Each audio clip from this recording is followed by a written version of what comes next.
Omaly alina tamin'ny siviora vao nalala ny reniny Berija fa nosambory mitandro filaminana ny zanany lahy. Na ny fianakaviana akaiky n'ity mpitarika fikambanana ity aza dia tsy mahalala akory ny antony samborana ny zanany. Androany tamin'ny 7 maraina no tonga teny amin'ny tobon'ny Gendarmerie eny Fiadanana ny fianakaviany iresaka amin'ny Berija sy ny mpanao famptorana.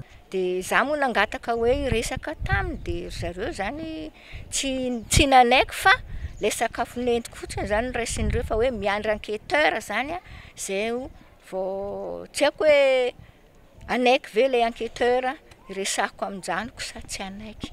Dia miandry an'izay zany zay hatramin'ny 7 any teto.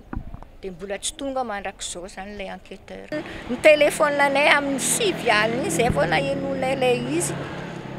Fa nivoaka izy andeha hoany amin'ny tonton zay no nalany tao an-trano. Dia tsy tonga tany izy le voasampy angamba efa niandrasana angamba zay fa lalako anazy. Ny mpiray fikambanana Berija dia manana ny heviny momba ny fisamborana an'ity farany.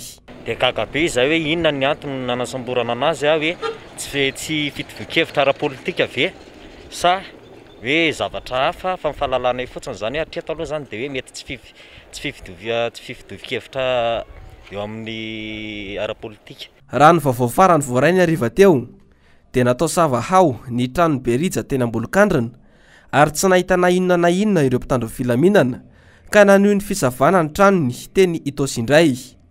Raha ny filazan'ny fianakaviana trany dia feno ratra ihany koa ny tanan'ny Berija.